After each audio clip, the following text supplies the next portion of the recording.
plus grand cuisinier du monde ne se laisse jamais abattre. Alors Freddy, que nous proposes-tu aujourd'hui avec les amas? Alors aujourd'hui, les rognons de veau bolo comme Benjamin. Une superbe recette. Pour combien de personnes? Pour 2 personnes, toutes simples. Alors Freddy, pour cette recette, on prend un petit rognon.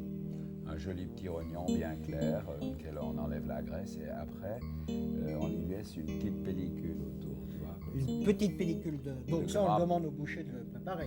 On peut le demander, oui. Alors on laisse, il faut le couper en tranches de 1/2 centimètre Un tout d'épaisseur. petit peu plus d'un demi-centimètre parce que autrement ça vient C'est trop sec. fin, Oui. donc assez épais, et on laisse un tout petit peu de gras. Oui, pour que ça permette au rognon de s'imbiber de cette bonne odeur de gras de veau qui est succulente. Alors je sais que c'est une recette qui était très chère.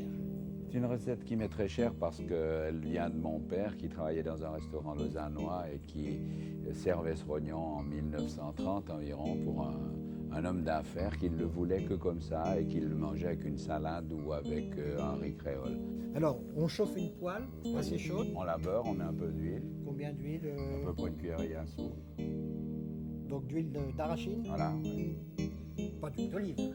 Non, pas d'huile d'olive, ça Parce que ça serait c'est la mode. négatif. Aujourd'hui, tout le monde met de l'huile Oui, d'olive. mais disons, ça irait pas. peu de trop, non? Ça couperait la valeur du goût du veau, là. Oui. Alors maintenant, nous allons partir avec Il y a le assez rognon. d'huile, Freddy? Il y ça a va? assez d'huile, oui. L'important est de ranger les rognons comme ceci. On peut les prendre avec... Et ça, c'est une recette qu'il faut faire à la dernière minute. C'est une recette à la dernière minute qui pose aucun problème. La qualité du rognon fait tout, la fraîcheur et la qualité. Toi, on sait, c'est une recette toujours spontanée. Voilà. Vous voyez, ça va aller très vite. On peut déjà saler dessus, comme ceci. Poivrer. On peut retourner pour voir si ça colore, pas tout à fait assez.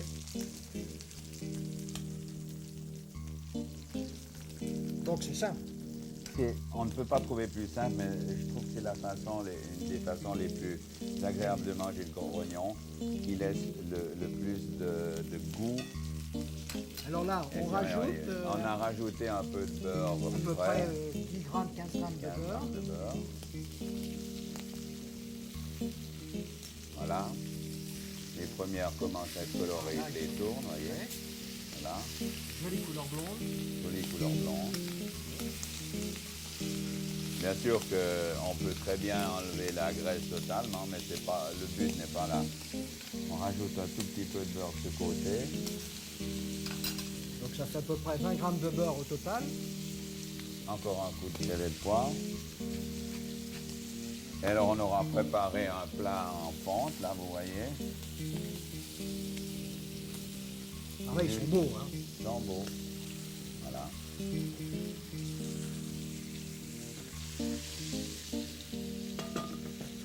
Et on verse directement dans le On plat. verse dans le plat, on met une assiette avec un petit papier et on sert devant la personne. Et c'est fini. Il n'y a plus rien à faire.